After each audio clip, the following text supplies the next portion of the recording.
Afghans on Wednesday faced an increasingly desperate race to escape life under the Taliban after President Joe Biden confirmed the United States would stick to his August 31 deadline to completely withdraw its troops despite warnings from European allies that not all vulnerable Afghans would be able to leave by then.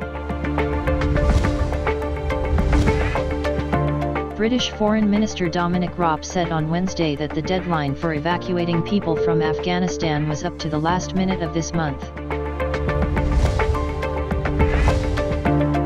The World Bank has halted funding for projects in Afghanistan after the Taliban seized control of the country. It cited concerns over how the Taliban's takeover will impact the country's development prospects, especially for women. Afghan politician Abdullah has told the Taliban they cannot run the government alone, says Afghan journalist. He said that the Taliban is not inclined towards including the Afghan political leadership in the government. Iraq has invited Iran and Tehran's Gulf Arab foes to a summit in Baghdad with the aim of calming tensions which have brought them close to open conflict in recent years.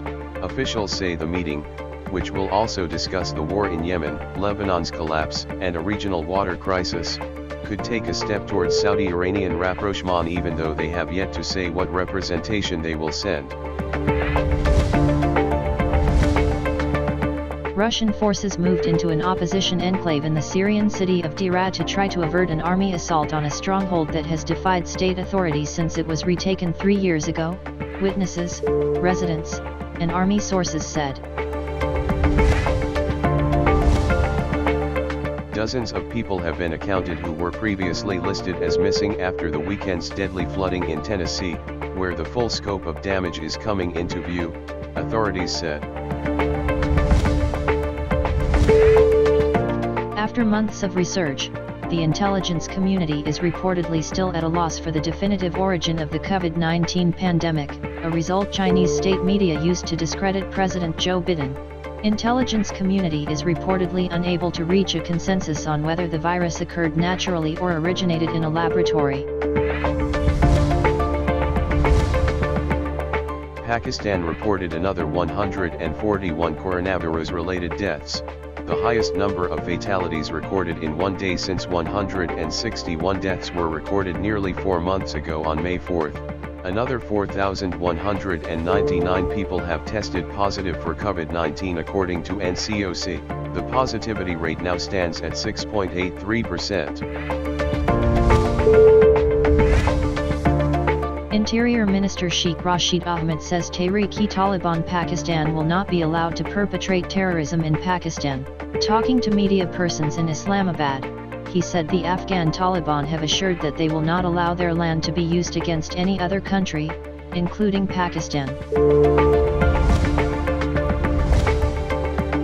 Foreign Minister Shah Mahmood Qureshi has reached in Dushanbe, Tajikistan to discuss current situation and future strategy in Afghanistan and promote bilateral cooperation in diverse fields. Pakistan on Wednesday strongly condemned the unjust demolition of ancient Bilal Mosque in BJP-ruled Haryana by Indian authorities in consort with pliant judiciary under the BJP RSS regime.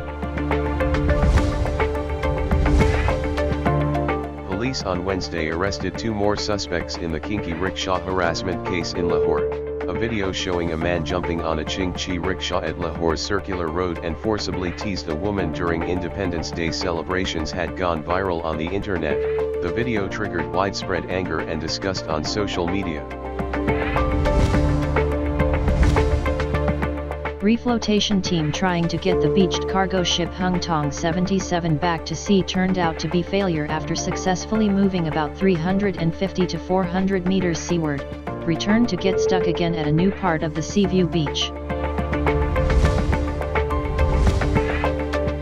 Pakistani currency hit a 10-month low of 165.2 rupees against the US dollar in the interbank market owing to strong dollar demand from importers for payments.